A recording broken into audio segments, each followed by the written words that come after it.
Hola a todos, continuamos con la guía de electroquímica. Vamos a resolver ejercicios de celda galvánica. Vamos a trabajar en el ejercicio 8, en la celda número 3, que es un poquito más complicada que las otras. Y vamos a resolver la parte A, B, C y D. Es decir, vamos a hacer hasta el cálculo de la FEM estándar. Nos va a quedar, para otro video, el cálculo de la FEM de la celda en las condiciones dadas, es decir, trabajando con esas concentraciones. Comenzamos entonces con el ejercicio 8. Tenemos la siguiente información. Este tipo de escritura se conoce como el diagrama de la celda o el diagrama de la pila. A partir de allí vamos a obtener bastante información que nos va a servir para resolver el ejercicio. Escrito a la izquierda por convención tenemos la hemicelda del ánodo, donde se encuentra el ánodo. Y a la derecha la información de la hemicelda donde se encuentra el cátodo. En el ánodo, como bien ustedes saben, se ocurre la oxidación. Vemos ahí entonces que el zinc se va a oxidar a catión zinc 2 positivo. Y en el cátodo, el catión férrico se va a reducir a catión ferroso. Además, podemos ver una serie de barras. Por ejemplo, en el ánodo tenemos una barra que lo que está haciendo es separando dos fases diferentes. Por un lado tenemos una fase sólida y por otro una fase que es una solución acuosa donde está disuelto el catión zinc 2 positivo con una concentración 0,5 molar. En cambio, en el cátodo tenemos por un lado un punto y coma. ¿Por qué? Porque el catión férrico y ferroso están en la misma fase, es decir, están en solución acuosa, cada uno con su concentración, y después tenemos una barra que separa esa solución de lo que sería el electrodo de platino, el electrodo sólido de platino. Muy bien, entonces esas dos barras suponen separación de fase. Por otro lado, también encontramos estas dos barras o doble barra que significa puente salino. Una forma de recordar que el ánodo se escribe a la izquierda y que allí ocurre la oxidación es que todas las palabras se inician con una letra vocal, izquierda, ánodo y oxidación. En cambio, tenemos que a la derecha, cátodo y reducción se inician con una letra consonante. Con toda la información que hemos extraído del diagrama ya podemos hacer el dibujo o el esquema que representa a la celda. Recordemos que una celda galvánica es un dispositivo que funciona a partir de una reacción química redox espontánea, donde el zinc se oxida y transfiere electrones al catión férrico que pasa a ferroso. Lo que nosotros hacemos en una celda galvánica es separar las dos hemireacciones para que la transferencia de electrones ocurra a través de un cable conductor y me permite generar una corriente eléctrica para generar trabajo. Entonces tenemos por un lado la hemicelda del ánodo, donde tenemos una solución acuosa con catión zinc, el ánodo, es decir, el electrodo propiamente dicho de zinc, que es un electrodo participante, la hemicelda del cátodo, donde hay una solución que presenta cationes ferrosos y férricos, y el cátodo propiamente dicho, el electrodo de platino, que es un electrodo no participante, que no participa de la reacción. Cuando el zinc se oxide, va a liberar electrones que se van a transmitir a través de un cable conductor hacia el platino. En la superficie del platino, el catión férrico va a tomar los electrones y se va a transformar en ferroso. Una vez que ocurra eso, se comienza a acumular carga negativa del lado del cátodo y cargas positivas del lado del ánodo. Dado que los electrones son negativos, no podrían seguir transmitiéndose hacia el cátodo, donde se acumularían cargas negativas. Es por eso que es necesario para que funcione la pila el puente salino. El puente salino está formado por electrolitos, cationes y aniones que van a ir migrando hacia un lado y hacia el otro para balancear ese desequilibrio que genera el movimiento de electrones. Entonces ya tenemos la representación y ya sabemos cómo funciona una celda galvánica. Ahora ya podemos, teniendo en cuenta cómo es el movimiento de electrones, desde el ánodo hacia el cátodo, podemos pasar a resolver el resto de las consignas que nos pide el ejercicio 8.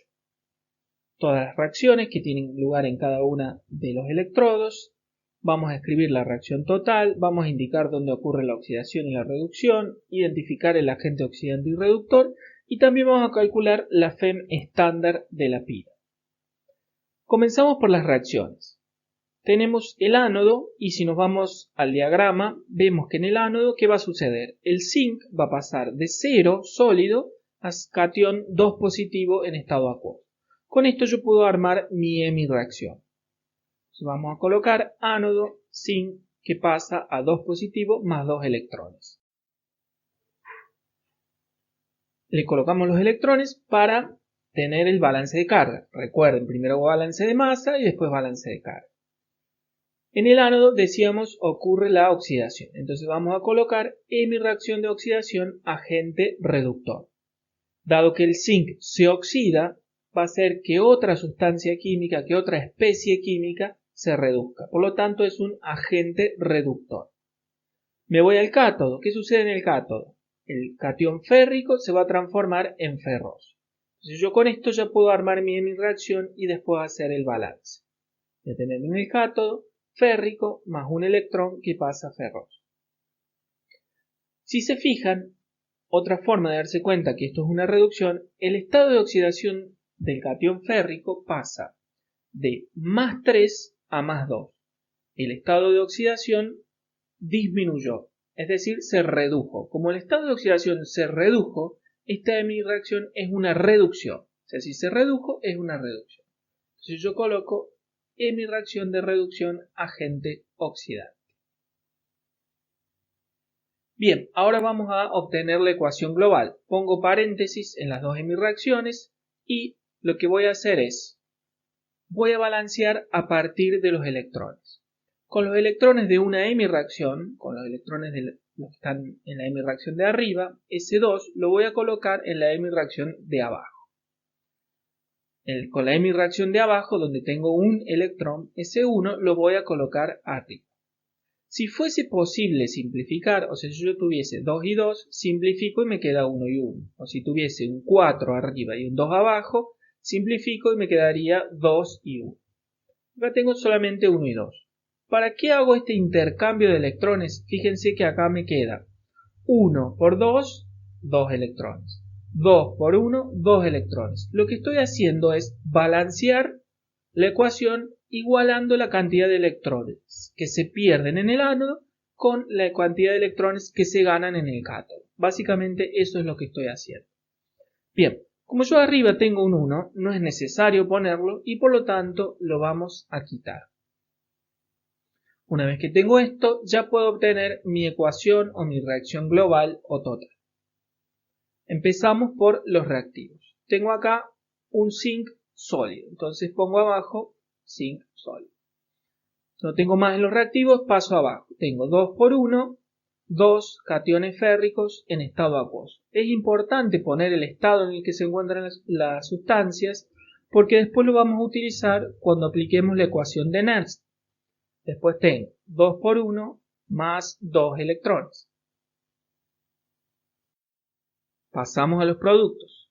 Tengo un catión zinc en estado acuoso, 2 electrones más 2 electrones, paso a la reacción de abajo. 2 por 1, 2 cationes ferrosos en estado acuoso. Y ahí completo toda la ecuación. Cuando yo tengo dos especies que están de manera idéntica de los dos lados, en los reactivos y en los productos, los puedo sacar o cancelar. Entonces yo puedo cancelar acá los electrones. Muy bien. Ahora vamos a calcular la FEM estándar, para lo cual les recuerdo que las condiciones estándar son 25 grados centígrados, una atmósfera de presión y una concentración 1 molar. Me voy a la tabla de potenciales estándar, de reducción. ¿Qué debo buscar? El zinc y el hierro. Como acá yo tengo una oxidación, al zinc lo voy a encontrar pero exactamente al revés, es decir, con su hemireacción invertida. Fíjense que acá los reactivos están como productos y los productos como reactivos. Me fijo en el valor menos 0,76. Como yo lo tengo en oxidación, lo voy a poner, pero le voy a cambiar el valor. Voy a poner más 0,76 voltios. Ahora vamos a buscar el hierro. Si se fijan, esa no es la hemireacción correcta. Ojo, no es esa. Acá yo tengo catión ferroso pasa a hierro 0. Yo tengo que buscar la que sea férrico que pasa a ferroso. Ojo, porque un mismo elemento puede tener distintas hemireacciones de reducción. Vamos a buscar la correcta, que está más abajo, esa de ahí, donde como son las dos de reducción, son idénticas. Tengo férrico acuoso más un electrón pasa a ferroso acuoso. Son idénticas. El valor es más 0,77. Como también es de reducción, lo copio tal cual está. Una vez que ya tengo mis valores, simplemente los sumo y obtengo mi potencial estándar para la celda o para la pila. Fíjense que le coloco un cerito a la E, es decir, al potencial, porque es estándar, es decir, está medido en condiciones estándar. 1,53 voltios. Este valor también se puede obtener de otra manera, que es a través de la fórmula. La fórmula decía potencial estándar de la celda igual a potencial estándar de reducción del cátodo menos potencial estándar de reducción del ánodo. Entonces yo acá, ¿cómo voy a colocar los valores? Tal cual están en la tabla. 0,77 voltios menos 0,76 voltios. Fíjense que no le cambié el signo al valor del ánodo, a la oxidación, porque los pongo tal cual están en la tabla. Y por supuesto obtengo el mismo resultado. Se puede hacer de cualquiera de las dos maneras. En el próximo video vamos a hacer el cálculo del potencial cuando las condiciones no son estándar.